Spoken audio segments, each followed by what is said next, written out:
Perkenalkan, saya Ain Sutyani dari kelas B1 PGSD non-reguler dengan NIM 220600195.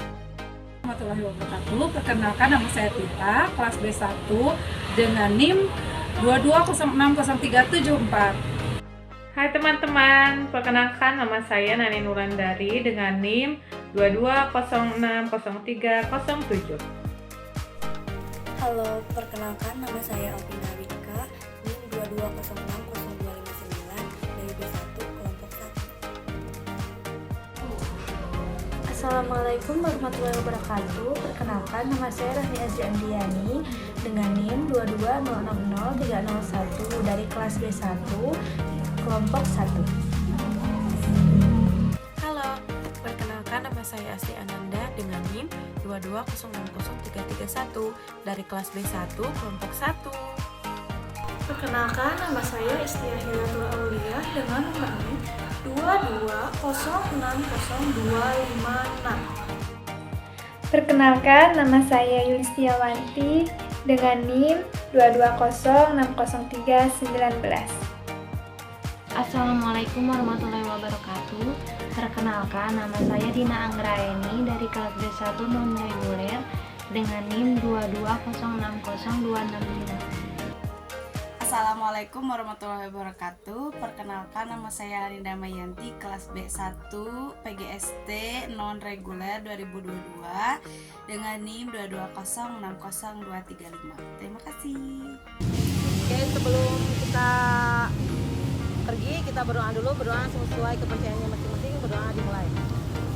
Selesai, mudah-mudahan lancar, ye. Amin.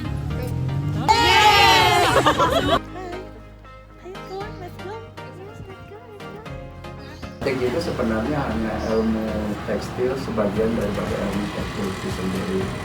Jadi kalau kita suka, awalnya juga nggak tahu kita juga. Tapi lama-lama karena kita biasa, pasti di sini adalah batik yang betul-betul memang menggunakan lilin dan menggunakan cantum tadi. Jadi kegiatannya masih secara tradisional ya? Ya, tradisional, dan itu memanglah yang disebut batik. Kalau yang disebut di printing atau digital print segala macam itu tidak bisa disebut batik. Jadi hanya motif print yang bermotifkan batik. Jadi nggak bisa itu disebut batik. Yang disebut batik ya begitu. Jadi hanya motif batik yang di print ke dalam kain gitu ya Pak? Iya. Kalau yang di print, motif-motif tertentu. Jadi memang yang disebut batik itu adalah harus menggunakan lilin dan dengan peralatan canting tadi. hewan gitu ya Pak. Ya, itulah gampangnya. Kalau untuk produk batik yang sudah diproduksi itu dijual kemana? Kita jual ya ada di sini, kita jual di sini secara offline-nya di sini, ada juga di online juga ada. Kita ada di Shopee, ada di Instagram juga ada. Nah, rata-rata mereka juga bisa beli lewat online ataupun offline, dia datang ke sini. Apakah pernah sampai mancanegara misalnya atau? Ya kalau mancanegara pernah, hanya kita tidak ngirim ke sana langsung, tapi kadang orang yang mungkin ada turis asing dibawa orang ke sini, dia datang ke sini, kemudian dia beli produknya, kemudian dia bawa pulang ke negara. Kalau untuk karyawannya Pak ada berapa ya kalau di sini? Karyawan kita ada 12 orang. Karyawan. Itu harus ahli dalam membatik atau bisa belajar sama-sama gitu Pak? Awalnya apa dari nol? Memang awalnya kita juga memang karena di Cimahi itu kan memang kita untuk mencari karyawan yang ahli itu kan sulit sekali. Memang kita bukan dari daerah batik gitu ya. Akhirnya ya kita karyawan-karyawan itu kita didik dulu, kita ajarin dulu bagaimana cara proses membatik, bagaimana cara pegang cantingnya, bagaimana cara memanasin lilinnya segimana segala macamnya, teknik-tekniknya, baru kita lepas untuk bisa membuat batik itu sendiri. Jadi awalnya mereka juga nggak bisa, tapi dia belajar terus sampai sudah bisa. Lama-lama bisa. Kalau untuk produksinya di sini Pak sama? Oh enggak, kita produksi ada di luar karena memang di sini komplek ya. Jadi komplek perumahan kita nanti pasti ada limbah lah yang kurang baik untuk lingkungan. Bukan untuk mewarnai. Untuk merintangin warna. Oh gitu. Jadi nggak masalah. Ya gitu, nggak masalah ya kalau. Pewarnanya beda lagi. Beda lagi katanya. Oh kirain itu dalam. Jadi kirain lilinnya misalnya pingin kita warna merah. Ya ada, jadi ada dua jenis, sebentar ya saya ambil ini contoh batik yang ada di sini. Itu batik cap dan batik tulis. Oh batik tulis. Ya, kalau batik cap kita menggunakan cantingnya Ini ya, seperti Pak? ini. Oh, itu. Saya boleh memegang Pak? Boleh. Itu gambarnya apa ya Pak? Ini ada daun Gambarnya? singkong. Oh daun singkong, singkong. cirende. Berarti Ya. batik cirende ya Pak ya? Ya, Cirende. Apa? Cirende. itu yang disebut nanti batik cap. Oh batik cap. Ya. Kalau ini Kemudian itu batik, batik tulis. batik tulis kalau pakai Cantingnya canting seperti ini ya? ini. Oh iya. Itu batik tulis. Pak kalau pakai cap juga ini sama pakai lilin Pak? Pakai lilin juga, lilinnya seperti ini. Oh itu lilinnya? Cabak. Jadi lilinnya seperti ini, bukan lilin seperti kalau mati listrik ya. Oh iya. Enggak. Iya. Nah, Besar ya Pak ya? Beda. Khusus jadi khusus ya? Lilinnya Khusus khusus. untuk lilinnya ya? Ya enggak dicairin dulu. Enggak. Oh langsung dicairin ke situ? Jadi nanti tuh Enggak aja bukan.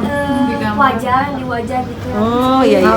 Jadi ini tuh ya kayak dimasak gitu nanti jadi cair. Nah kita ambil sedikit gitu pakai tangan.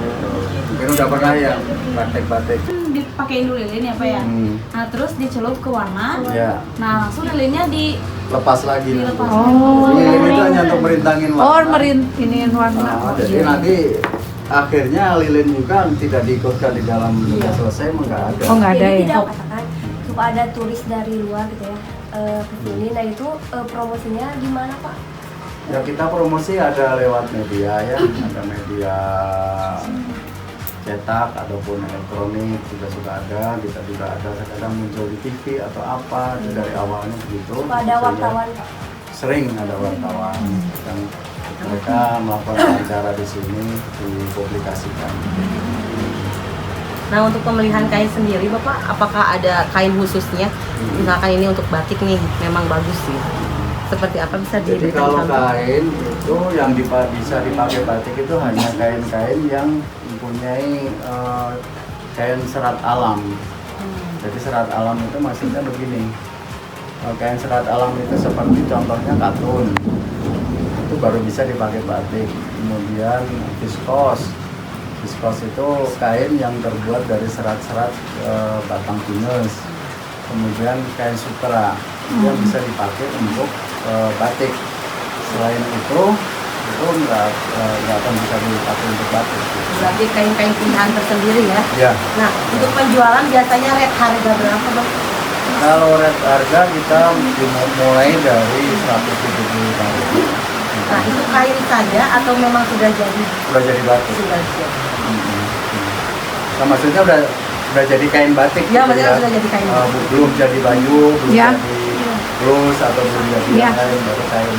Oh, baru kainnya aja. Ya. Oh, Ukuran kain kita pakai standar ya, jadi kita biasanya standar untuk kain batik untuk satu kain itu bisa untuk kemeja ataupun untuk blus atau untuk bawahan itu 2 meter. 2 meter. 2 meter sampai 2 meter 10 lah. Jadi bisa untuk. Tapi kemudian itu atau ada selendang, sal, gitu. Jadi rata-rata kita produknya di kain. di kain. Jadi produknya di batik.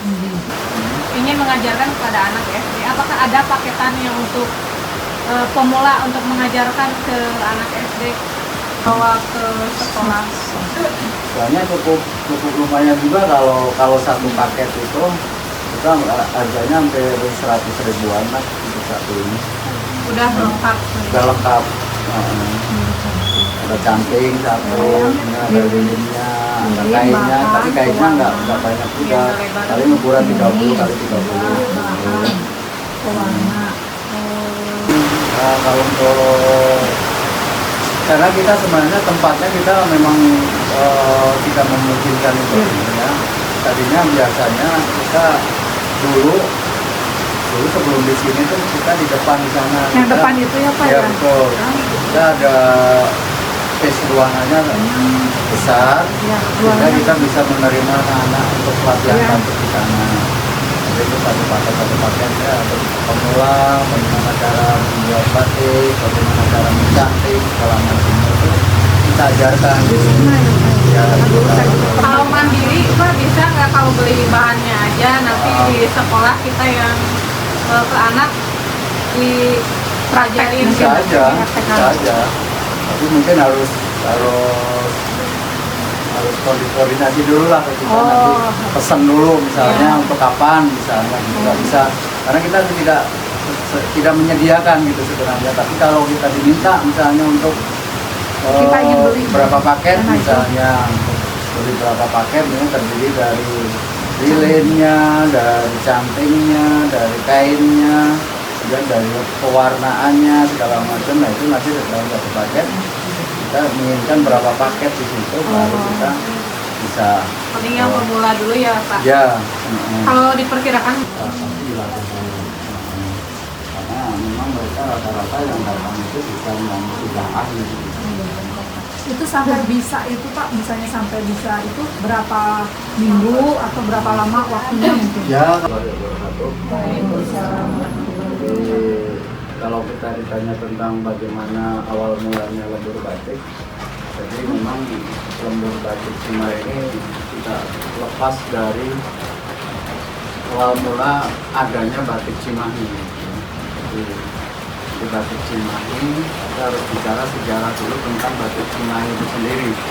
Sebelum kita bicara tentang lembur batik. Nah, itu sekitar tahun 2008 atau 2009 lah menjelang itu. Nah itu Ketua Dekranasda Kota Cimahi pada saat itu Ibu Ati, istri dari Wali Kota Cimahi Pak Dito Kauliar, pada saat itu menginginkan adanya sesuatu yang berbeda di Cimahi. Karena memang Cimahi itu tergolong kota yang masih baru ya. Baru tahun berdiri itu Cimahi itu tahun 2001. Jadi kalau sekarang itu ya baru sekitar 23-24 tahun. Nah dari situ beliau menginginkan bahwa di Cimahi juga harus ada sesuatu yang berbeda seperti daerah-daerah yang lain. Seperti halnya Garut, Sumedang, Cianjur, atau Bogor, dan lain sebagainya, sehingga bisa mendatangkan para wisatawan ataupun orang-orang untuk berkunjung ke daerah Cimahi. Maka dicetuskanlah ini bagaimana kalau di Cimahi itu membuat batik, dan tentunya batik yang berbeda dengan daerah-daerah yang lain yang sudah ada sebelumnya, seperti dari Cirebon, Pekalongan, Jogja, dan Solo, tapi batik yang berbeda yang bercirikan khas Cimahi. Nah akhirnya pada saat itu dikumpulkanlah para sesepuh-sesepuh Cimahi untuk menentukan tema apa yang akan diangkat menjadi batik Cimahi ini.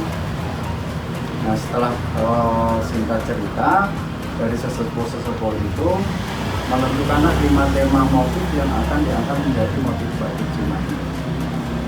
Pertama itu motif Cirende, jadi Cirende, kemudian motif Ciawi-Tali, dan kemudian motif Bujang yang ketiga, yang keempat itu motif Gusti Militer, dan yang keempat motif Curug Cimahi. Jadi ada 5 tema motif yang akan diangkat menjadi motif batik Cimahi. Nah setelah ketemu temanya itu baru kita dari situ kemudian dilombakan ke seluruh masyarakat luas, mau Bandung Cimahi boleh yang ikut untuk memberikan kontribusinya pada lomba desain batik Cimahi. Nah setelah diadakan lomba, kemudian udah masuk beberapa desain, banyak sekali desain, ada ratusan desain lah pada saat itu. Nah, kemudian dipilihlah desain-desain yang akan dikembangkan menjadi batik Cimahi itu sendiri. Nah, setelah itu baru kita masih dalam bentuk desain di atas kertas gitu. Baru peran kita pada saat itu kita juga bukan seorang pengusaha batik pada saat itu. Kita bergerak di bidang yang lain. Nah, sehingga kita dikasih pelatihan untuk mengembangkan batik Cimahi itu sendiri. Nah, setelah kita pelatihan bagaimana cara membuat batik, bagaimana cara teknik-teknik membatik yang baik segala macam, akhirnya kita membuatlah satu batik yang bertemakan khas Cimahi tadi. Nah, setelah kita bisa mengembangkan batik itu sendiri, membuat batik di atas kain. Nah, kemudian kita juga bikinlah batik itu jadi baju, jadi busana, jadi segala macamnya. Akhirnya kita launching lah di Pemkot Cimahi pada saat ulang tahun Kota Cimahi di tahun 2009 bulan Juni. Sama bulannya sekarang juga bulan Juni. Jadi baru di launching tentang batik Cimahi itu sendiri. Nah, dari situ akhirnya kan kita juga ingin mengembangkan sendiri tentang batik Cimahi. Bagaimana masyarakat luas juga supaya bisa mendapatkan produk batik Cimahi itu sendiri. Akhirnya kita bikinlah seperti ini, kita bikin galerinya, bikin tempat produksinya segala macamnya. Nah, itulah yang lahirnya Lembur Batik Cimahi itu sendiri. Nah, itu mungkin secara singkatnya saya ini gitu. Nah, nanti mungkin bisa lebih jelasnya kita bisa ditanyakan langsung bagaimana prosesnya. Ya.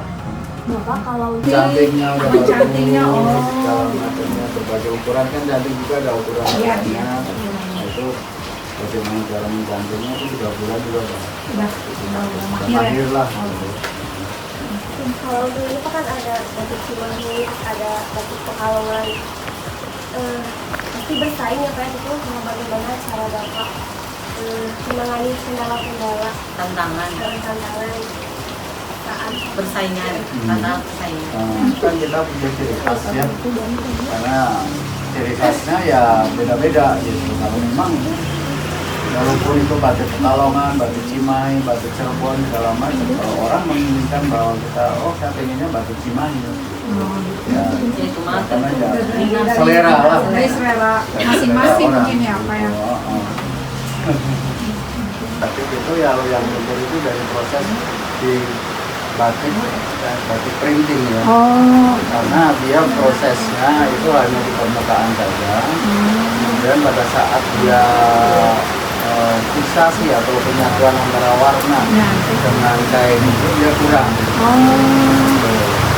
Rata-rata mereka luntur. Tapi kalau batik betul-betul batik karena kita pada saat proses itu kita proses di celup, pencelupan, berkali-kali celup, kemudian dicuci lagi, sehingga setelah selesai di sini sampai di sini itu sudah tidak akan ada lagi. Dan ini Pak, kalau untuk jual apa kayak kan biasanya kalau di SD negeri itu kan batik itu biasanya per ini apa ya per satu golong. Apakah pernah gitu di sini Bapak membuat seperti itu atau gimana? Ya misalkan di SD itu mah kan di SD negeri biasanya apa ya? Biasanya kan batik itu teh per gulung gitu Pak, bukan per meter lagi lah digulung. Apakah pernah di sini membuat sebanyak itu atau khusus enggak? Itulah yang membedakan batik dengan printing. Kalau yang digulung per gulung 50 meter itu masih printing. Printing. Itu bukan batik. Jadi kalau batik itu kita hanya prosesnya pasti paling 2 meter sampai 3 meter. Itu aja.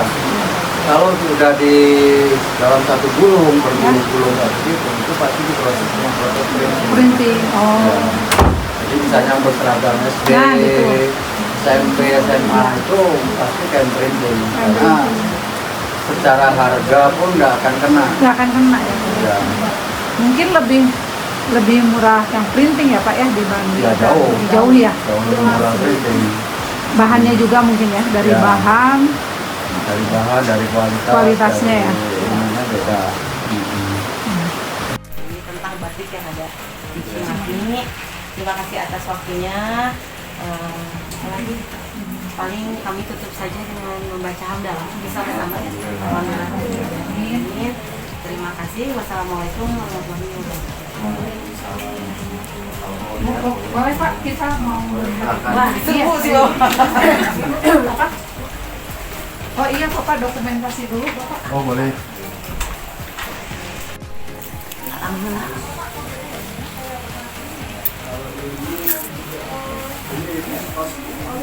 Kalau sini kan katun ya, katun.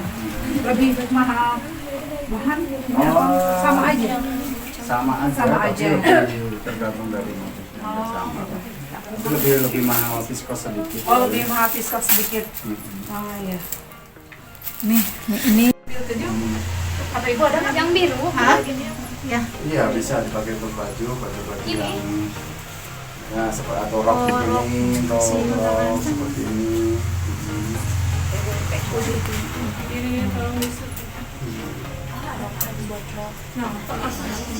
Ini shoot nanti ya. Nah seperti ini. Dan ada. Oh jadi Pak, pusdik itu enggak gedungnya gitu. Itu bomnya kayaknya. Kita hanya bernuansa militer lah pokoknya. Iya, iya. Yang hubungannya dengan militer. Kayaknya buat hampers ini.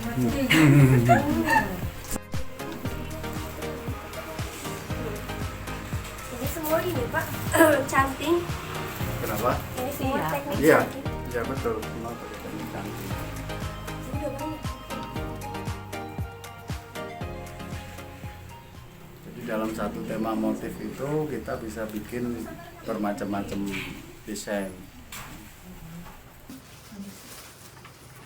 Oh ini Bapak kainnya bertekstur ya? Iya, Beda-beda itu. nih, tapi masih bisa digunakan. Masih. Memang gini.